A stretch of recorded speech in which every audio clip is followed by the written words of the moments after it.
So a little quick video on trim.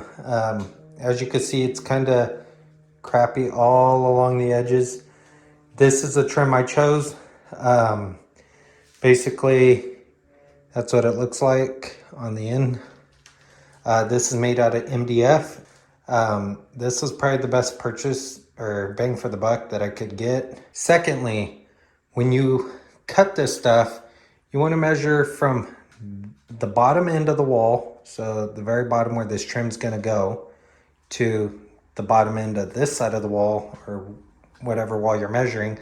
And the reason for that is because your walls are not perfectly straight, okay? So one thing I noticed is this was a certain length and it was like a ½ an inch over whatever the length was. I don't remember quite. But if I measured from here to here, this was actually 3/4 over whatever the measurement was. So if I measured from here to here, it would not fit down there because from the top of this wall to the top of that wall is longer than the bottom of that wall to the bottom of that wall, okay? So unless you're gonna be perfect and measure the angle of these walls, all of them are gonna be pretty much 90 degrees, okay? Or something close. So you set your miter saw to 45 degrees to get that cut, okay? So when it butts up against that wall, the other piece will butt up against it like that, giving you a 90-degree intersection piece, right? That being said, when you measure your miters, whatever the length is from this end of the wall to that end is what you want your furthest point to be. So that would be, if you're measuring it, you wouldn't measure to where the saw is going to cut on the inside. You'd measure to the furthest point, okay? So basically I marked up here, whatever the length was, marked it, cut the 45. Be sure to include your blade thickness. So before I cut, I made sure my blade was on that side of the mark, because if it's on this side of the mark, you're gonna be missing about 1/8 of an inch off your overall length, and you're gonna have to double that because you'll be missing 1/8 inch on this side as well, okay? So keep that in mind when mitering your cuts. For areas like this, you would only need 145 over here to get that trim to butt up. So 145 like this goes into there, and then you would leave this one flat.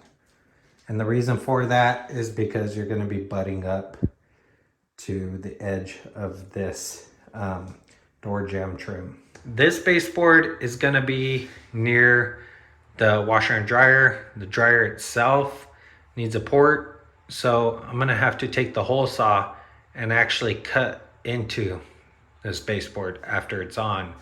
So keep that in mind. Is any pipes like toilets and stuff like that, the taller the baseboard, the more you're going to have to modify it to fit around that stuff. So I recommend measuring the highest point in whatever it is you're going to use. So like for instance, the toilet, the plumbing that goes out, measure the height of that, okay? And then basically go with the baseboard that's going to be just slightly under it, and then you don't have to make as many modifications, okay? But if you don't, make sure you have hole saws to drill out that stuff and give you a nice clean cut. So for an area like this, basically you'll measure all the way to that corner, right? Because it's a regular corner. But then as you come to the outside here, it's a reverse corner. So you would measure to this edge here, but your 45 will be sticking out further. So since this is ½ inch width material, I would measure from that wall to here, and then I could add an extra ½ an inch to the overall, just so we could get this 45 to kick in like that. Or like I said, I can mark it to the inside and then cut outward versus have that as my outside mark and then cut inward.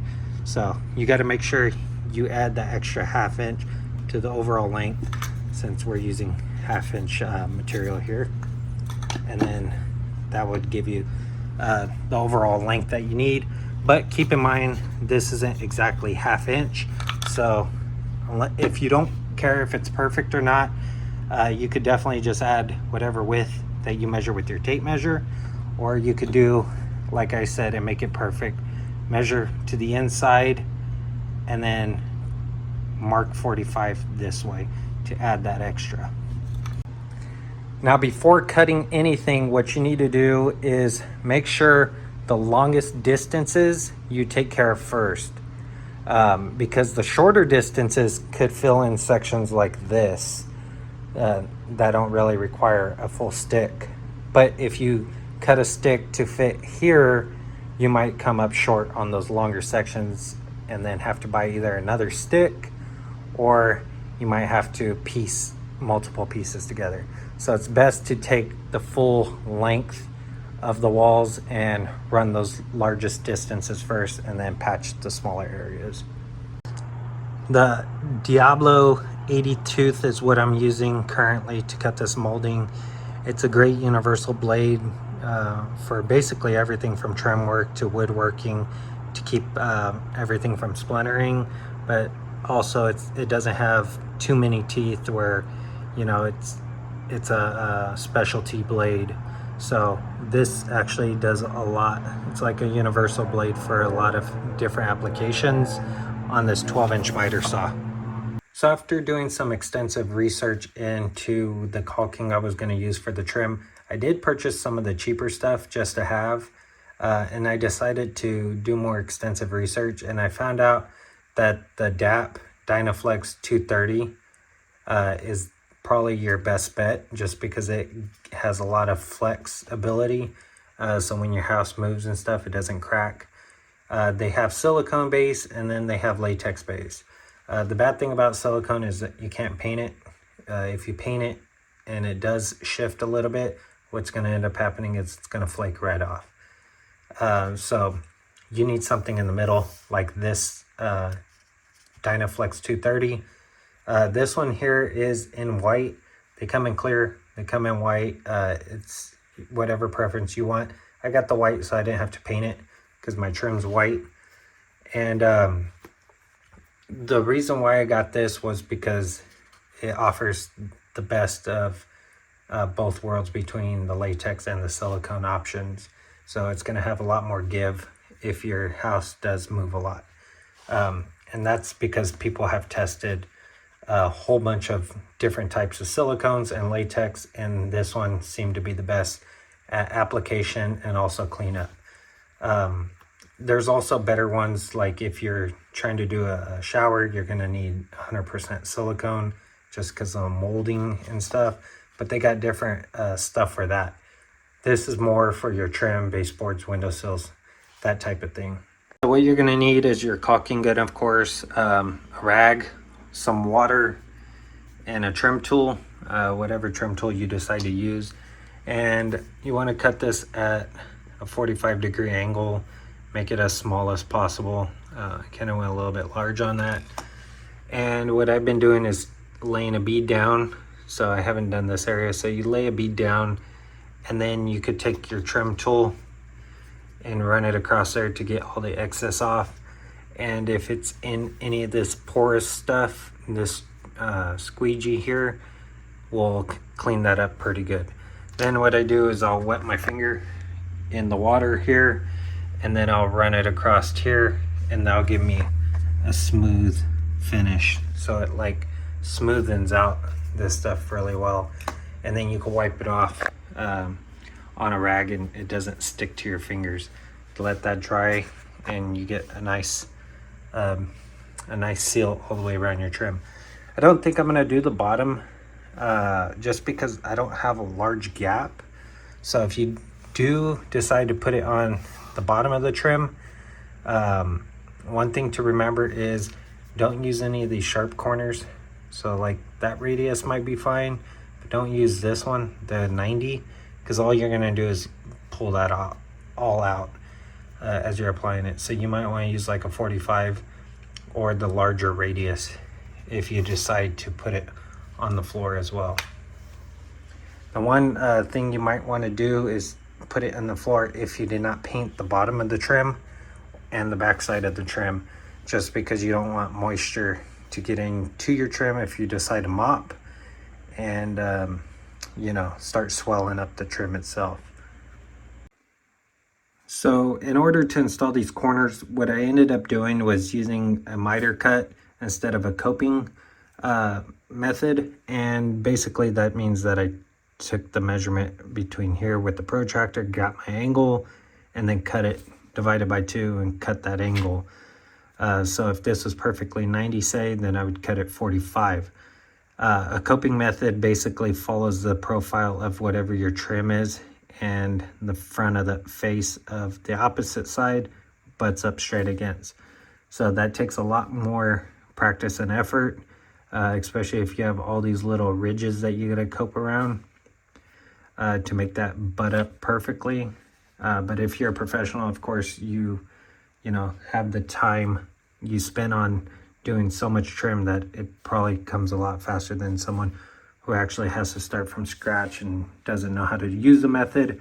So that's why I went ahead and mitered it. It's just a lot faster process, and I have a lot of ripples in my trim, so it's not like just 1, 2 little lumps sticking out of the trim. It's all these little tiny ones, and then of course the profile of that, the rest of it. So this is what it looks like after putting in the effort of caulking everything, putting in my trim. Now I just need to go with a little paintbrush and touch up where I put the 2-inch brad nails to hold it to the baseboard down below. And basically this baseboard is attached to a baseboard that constructs your walls. So I just put those brad nails in, and now I just got to paint them to fill them. And then if you look here, it's a little bit damaged. I need to paint over that and fill that up. Basically what happened here was the MDF, when I purchased it, some of the trim had some imperfections because it's just MDF. So expect that as well. Expect some of it to be scarred. You could come in and put some spackle on it, clean it up, let it dry, and then sand it. I did that for a few sections, but I missed this one. One thing I want to mention is I decided to design some 3D printed covers for light switches, sockets, outlets, whatever, and design my own. Here's a little imperfection of some of the leftover material that melted, but just to give you an example of a little bit of designing what it would look like as far as, you know, bringing something that's old and bringing it up to look new again. So that's what one of my designs is going to look like for all the light switches, and I'm going to carry them over into the sockets and all of the additional types of light switches. So the horizontal ones, the vertical ones, and then the outlets like this. And then I have a big 220 circle socket that I want to implement the same design, just so they look the same across the board and not simple like this. And you can't purchase this design at the stores, so I decided to make my own, just so they all match all the way across the board, and it's something unique that I could add to the house as well. Another unique item that I'm going to be adding to the TV install, so you're going to see that video if you're interested in. So the reason why I 3D printed this was to keep that wire up against that corner of the wall, and all my stuff, my Wi-Fi and everything's going to be plugged into the power strip behind this, which will finish off this trim really nicely and keep things minimal. And you'll just see one cable coming down. Instead of having everything drop down, it'll be one cable going up, and then everything behind the TV, including like a disc reader or whatever. I could mount it underneath here, or even a sound bar, but everything stays up and hidden away. So look into that video if you're interested. So that's going to complete today's video on the trim install. I hope you liked this. I hope it helped you in deciding on what you're going to do with your trim before you even start it, and it gives you some tips. So if you like this video, give it a thumbs up. It's greatly appreciated. If you want to see content like this and other content I'll be posting in the near future, consider subscribing. Until next time, I'll see y'all in the next one. Thanks for watching.